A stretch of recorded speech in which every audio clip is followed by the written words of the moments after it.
Les jouteurs d'Arras ont fêté les 200 ans de la méthode ce week-end du 14 juillet 2012.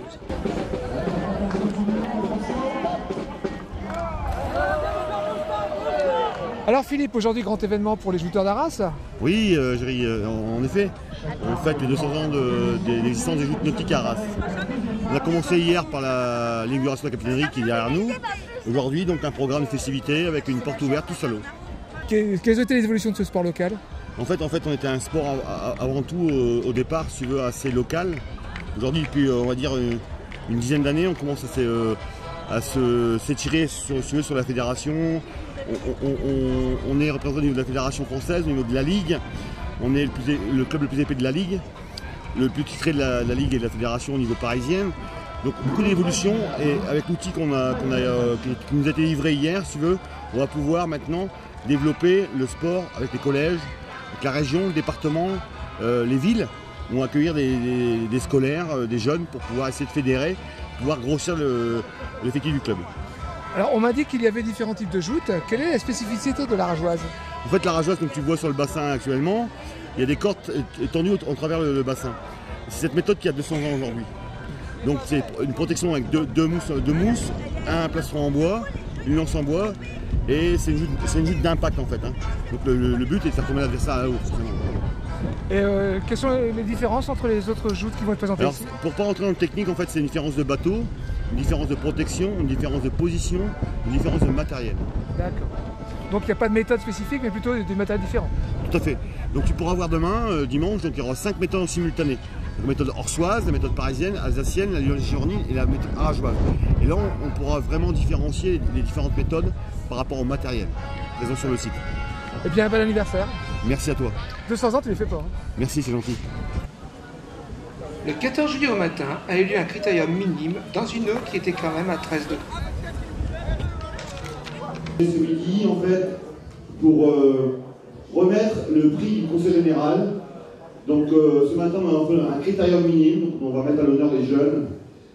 Je disais que les jeunes, en fait, ont une partie très importante dans notre sport, et je pense que dans tout sport, il est nécessaire d'avoir des jeunes comme Nathan pour pouvoir pérenniser des clubs comme le club de joutes d'Arras. Naturellement, nous accompagnons le club des joutes, puisque tu l'as rappelé, Monsieur le Président l'a rappelé, vous êtes un club formateur. Et on le voit ici aujourd'hui avec l'ensemble des jeunes qui sont présents, garçons et filles. Donc c'est un sport qui se pratique avec une mixité qui est particulière. Et donc on peut vous féliciter parce que depuis plusieurs années, parce qu'on se connaît bien, Philippe, je sais que tu es très attaché à cette démarche de formation, à cette démarche de relève et à cette démarche de transmission. C'est toute la famille qui est réunie, c'est la famille du sport, c'est la famille des jouteurs. C'est un sport qui est l'emblème d'Arras, parce que c'est la société la plus ancienne, 200 ans, les a fêtés hier soir. C'est quelque chose qui est ancré dans Arras, qui est ancré dans les mémoires, dans la culture arageoise. Tous à l'eau, tel était le thème de l'après-midi du 14 juillet. Qui le voulait, petits et grands, pouvaient s'essayer au jeu de version arageoise. Alors on est partenaire des joutes aujourd'hui, du bicentenaire des joutes. La société des jouteurs arageoises est venue nous chercher pour nous demander un partenariat. Et nous on a dit ok, mais on va pas faire un chèque en blanc, donc on fait un chèque, on aide l'événement, mais en contrepartie on mouille le maillot et on a créé un challenge réservé aux chefs d'entreprise et puis à quelques personnalités locales. Et donc vous allez jouter là? Voilà, tout le monde est passé, ouais, on s'est mis à l'eau, on est des chefs d'entreprise et il faut savoir mouiller le maillot, c'est comme ça. Cette occasion est organisée une grande manifestation populaire, une grande manifestation culturelle, et nous sommes invités à aller jouter sur la darse Méolan. Donc dans quelques instants, je vais monter sur le bateau pour, je pense, prendre l'eau également.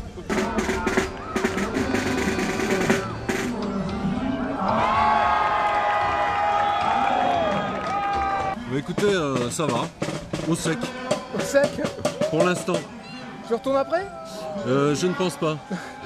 Non, parce que là, bon, j'étais quand même un petit peu touché, on a vu que... légèrement. Mais bon, c'était une belle passe de joute. Marie, tu as jouté aujourd'hui, c'est la première fois? Oui. Alors raconte un peu. Comment c'est impressionnant? C'est pas une peur. Et c'est difficile à faire? Alors raconte un peu qu'est-ce que tu as fait. C'est la fille qui est tombée, mais je ne l'ai même pas fait. J'ai pas donné coup de barre dans son ventre. Et c'est moi qui est tombée après. Et elle est lourde la barre. Et comment c'est l'équipement, le plastron? C'est lourd? Un petit peu.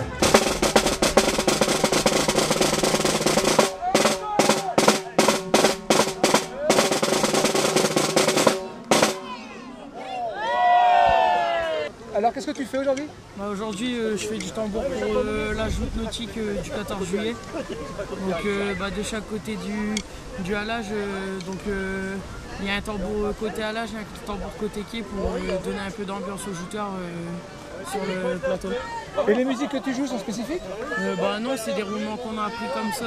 Moi à l'origine je suis trompettiste pour la musique des jouteurs, mais j'ai été tambouriste donc j'aide le 14 juillet. Donc ça fait partie du folklore des jouteurs, ça? Oui.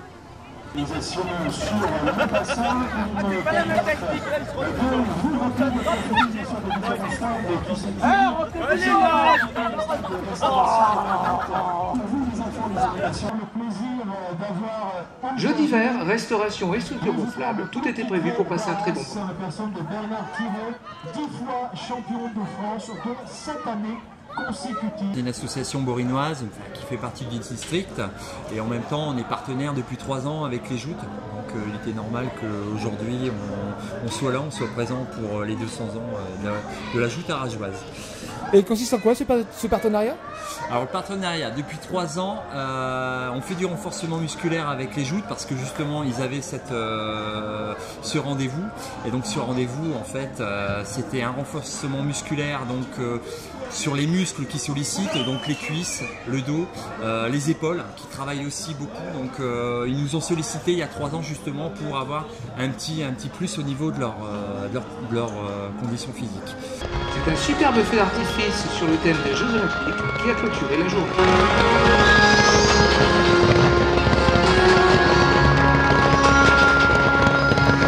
Le dimanche matin, les jouteurs, musiques en tête, se sont dirigés vers l'hôtel de ville d'Arras, accompagnés de quelques géants.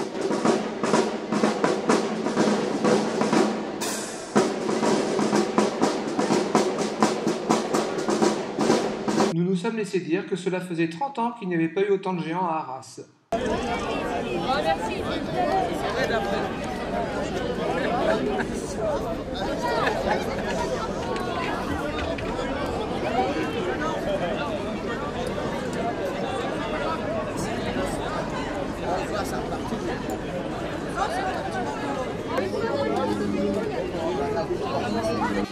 Sorcières et personnages de cartoon ont amusé les enfants.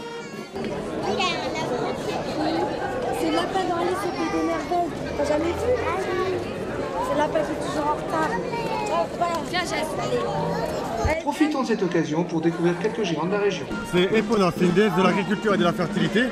En faisant des recherches dans la ville du quartier des Prés, nous avons trouvé des vestiges gallo-romaines et en faisant plus de recherches, nous avons aperçu que la déesse Epona, elle vivait dans ce quartier-là et c'est de là qu'elle est devenue la géante Epona. Et votre géante, Jeanne Mayotte Alors on a Jeanne Mayotte ici présente derrière nous, donc, qui est une héroïne qui est entre 1700 et 1800 à repousser avec les herbes à l'étrier de la confrérie de Saint-Sébastien à Lille, porte de Gand exactement, repousser les envahisseurs belges, dit les Hurlus. Et à côté on a Narcisse qui est issu de la chanson du Petit Caca. Qu'est-ce qu'ils représentent ces géants? Le buvot de Gains, c'est le jus qui reste du lait quand on a retiré le beurre. Et les gens de Douvrin, dans le temps, étaient réputés pour boire du Gains. Et la fumeuse de pipe, pourquoi une fumeuse de pipe? Parce que quand les hommes travaillaient, ils avaient un temps de repos pour pouvoir fumer une cigarette ou fumer la pipe. Et quand les dames ont commencé à travailler, elles ont fumé la pipe pour avoir le même temps de repos que les hommes dans les entreprises. Voilà. Donc Grand Louis et Petite Rosa sont apparus pour la première fois en 1994. Le Grand Louis représente la métallurgie et en même temps le monde ouvrier, d'où son bleu de travail. Rosa, son épouse, représente le berceau des rosatis. Donc Rosa représente les rosatis, d'où son panier de roses. Alors ce géant est d'Agobert, de Mont-Saint-Éloi, au nord d'Arras. Et pourquoi Dagobert? Pourquoi Dagobert? Parce que Saint-Éloi, en fait, son valet, son servant, est passé à Mont-Saint-Éloi au 7e siècle environ, et puis a construit un ermitage dont on voit actuellement les tours qui restent ce qui reste actuellement de cet ermitage. Notre géant représente, il s'appelle Isidore Laforge, portefaix malin. Et les portefaix étaient les gens qui portaient le grain sur le marché d'Arras. Nous venons de Dainville et nous étions sur les 100, nous étions 26 portefaix dainvillois. C'était une corporation qui allait de successeur choisi en successeur choisi. Et donc on porte le grain sur le marché d'Arras au 18 et 19e siècle. Et ça représente quoi? Alors Léonard et Victoria représentent un peu le Dunkerque qui est une ville de corsaires. Donc on a décidé de faire 2 pirates. Ce sont des éco-géants fabriqués avec des matériaux de récupération. Et ils sont nés quand? Alors ils sont nés il y a 3 ans. Ils mesurent 3,80 m pour 60 kg. Et quelle est leur histoire? C'est l'histoire du passé de la marine berquoise d'antan. Berck était, avant d'être une cité hospitalière, était quand même une cité de pêcheurs. Donc il représente lui le matelot et elle la verrotière, la personne qui était chargée d'aller chercher les vers dans le sable pour mettre aux hameçons pour la pêche en mer. C'est une caricature de la misère d'un quartier de Calais à l'époque. Voilà ce qu'il reste. Donc il représente effectivement ce qu'il pouvait y avoir comme misère dans ce quartier précis qui était le quartier du Virval à l'époque. Voilà, nous avons voulu justement marquer ce qui se passait à l'époque à travers ces géants. Et comment s'appelle-t-il? Alors ici vous avez Rintintin et ici vous avez Nénette et leur fille Céline. Leur fille qui est arrivée en septembre 2011. Et elle représente quoi? Alors c'est le meunier, sa femme et le petit des années 1900. C'est les maraîchers d'Achitour qui ont été représentés et repris par leur tenue du siècle passé. Et quels sont leurs noms? Alors c'est Colas, Jacqueline et Dédé. Et les jouteurs d'Arras sont les garants de la tradition de les sortir, de s'en occuper à chaque manifestation avec les géants d'Arras. Dans les salons de l'hôtel de ville d'Arras, l'ambiance était chaleureuse et décontractée.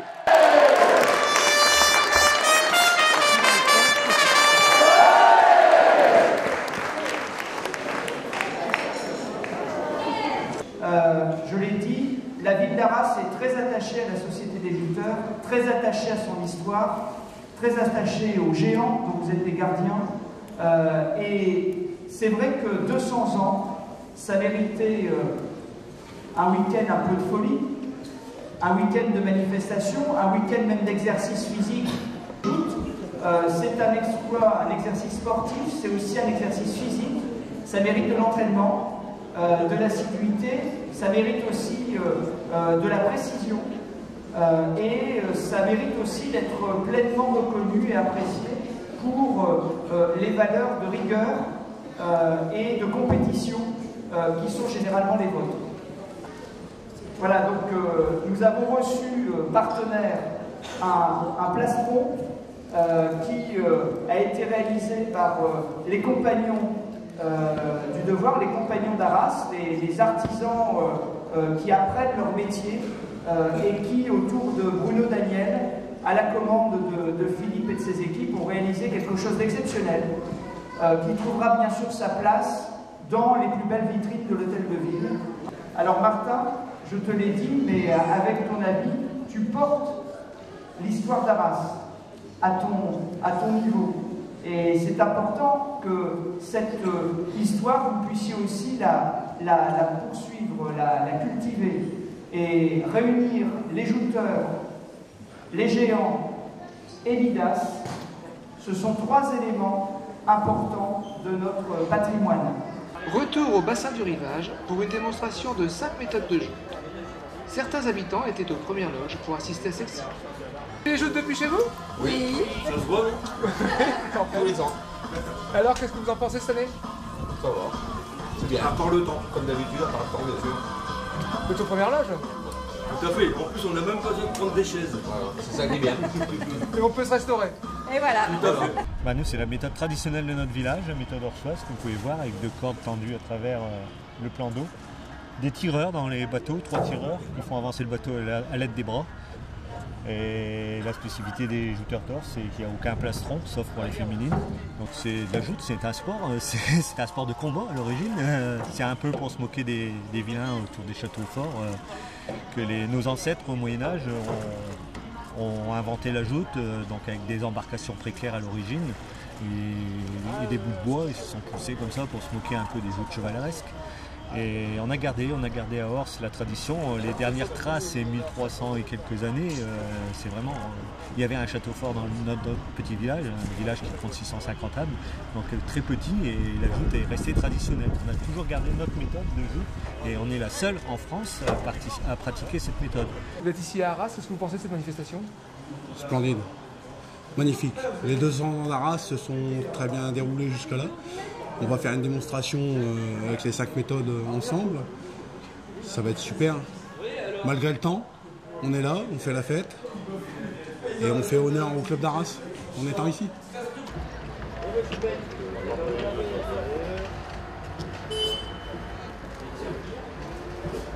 Du côté des jouteurs et des officiels, on appréciait grandement cette journée avec un hommage appuyé à Philippe Mercier.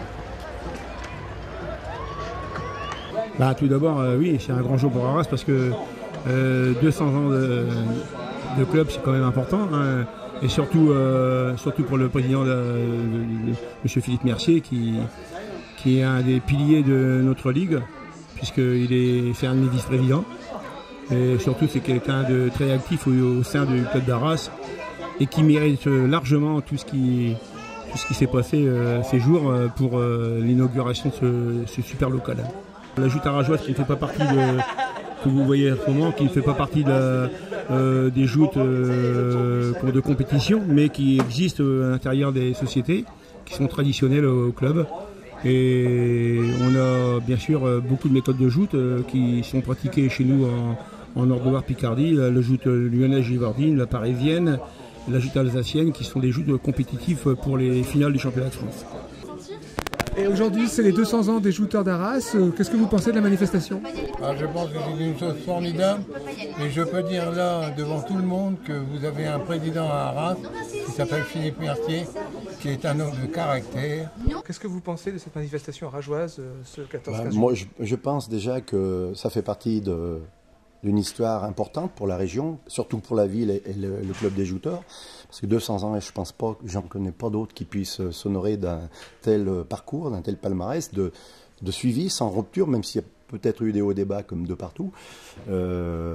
L'important, c'est quand même de vivre ce que nous avons vécu aujourd'hui et de voir que la joute, ça, comme j'ai bien cru le comprendre ici, grâce à Philippe Mercier et aussi ses prédécesseurs, la joute, elle n'est pas que l'aspect joute, ça déborde aussi sur des qualités de vie, ça véhicule des images de solidarité. Je pense qu'ils ont un impact, d'après ce que j'ai entendu avec les éloges qui ont été faits ces 3 jours. J'ai vraiment l'impression que la joute ne reste pas que sur le plan d'eau. Elle vit carrément une vraie histoire avec sa ville. Et ça, c'est important parce que même si les politiques ont toujours une approche un peu flatteuse, on a senti là que sur ces 3 jours, la joute a été flattée, mais réellement flattée parce qu'elle existait avec des vraies valeurs. 200 ans dignement fêtés et dans la tradition, bravo les jouteurs!